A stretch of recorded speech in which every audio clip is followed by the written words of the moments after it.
Vegas madness continues. Mountain West tournament going on behind us, but it's all over for the UNLV Rebels.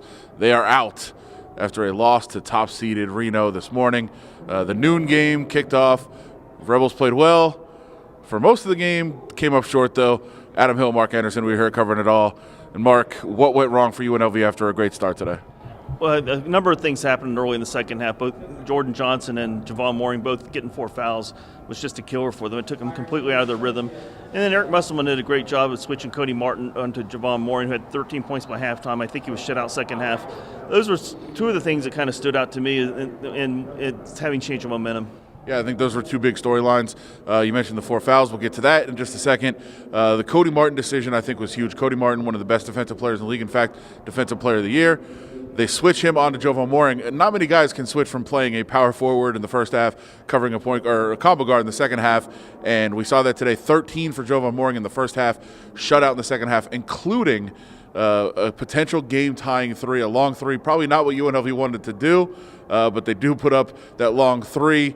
It doesn't go, and actually Marvin Menzies took a little bit of responsibility for that, for calling a timeout too early in the game, and here's why. On the 3 that Jovan took there at the end, what were you looking to get out of that? What was I looking to get out of it? A make? What happened was, I don't know if you remember, I called that timeout with like 9 minutes or 8 minutes or whatever it was left in the game. Maybe not that much, but it was kind of late. But that was my last one, and I messed up. I looked at the scoreboard, my own scoreboard, and I saw a 2. And I think it was team fouls or something. I don't know what it was. But after I took the time, so I called it real quick. Then after I took it, the assistant said that was our last one. I was like, what do you mean that was our last one?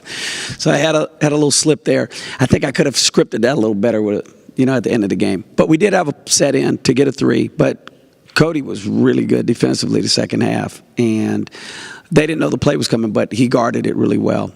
So a little bit of confusion there for UNLV leads to some scrambling at the end.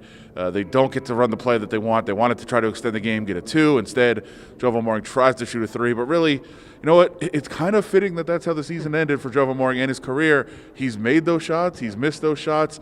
That's kind of been his thing. He's wanted to take those shots. This time it falls short, and that's kind of how the season went.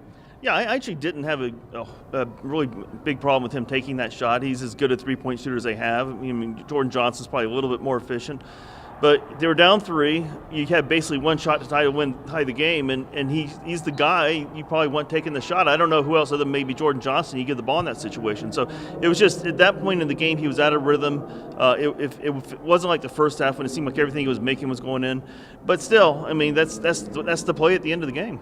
Yeah, for sure. So UNLV goes down. We talked earlier about the foul trouble in the second half. Jordan Johnson actually picked up his 4th foul early in the second half on a scramble play by the sideline. I thought it was a pretty terrible call. It was a very questionable call at very best.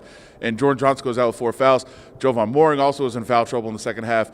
And, we heard Marvin Menzies talk about exactly what that did to the team, how it impacted them, those guys playing with 4 fouls. And by the way, Jordan Johnson picks up his 4th foul. UNLV's up 8.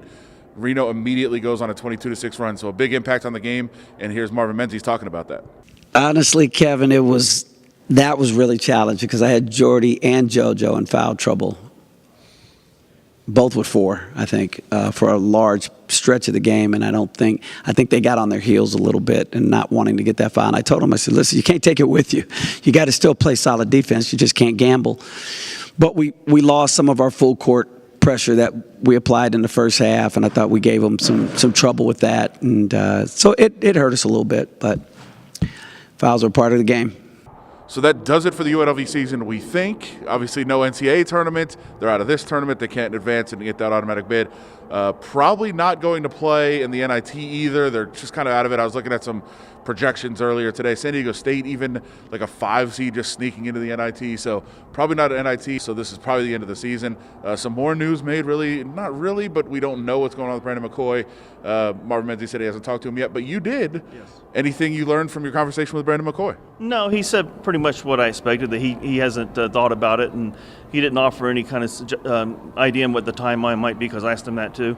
I suspect he'll go home and talk to whoever he needs to talk about. And, you would hope from a UNLV standpoint that he would test the waters, but not hire an agent. So if he gets the word that he'd be like a second-round pick, maybe come back. I think if he's a first-rounder, I think he's gone. I think he's probably gone anyway. But I was in the locker room briefly, and those players took it hard, including Brandon McCoy. I mean, it really affected him. There you go. So UNLV season comes to an end. They were up by 8 at halftime, up 12 early in the second half. Just does not work out. The shot from Jovan Morton that could have tied it with about 6 seconds left goes out. And that is how UNLV ends the season.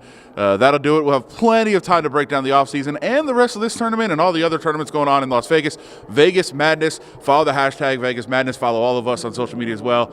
Mark Anderson, Adam Hill, everybody that's all around town at all of these college basketball tournaments. 3 big tournaments going on here in Vegas, and we've got it all for you. Keep it locked right here.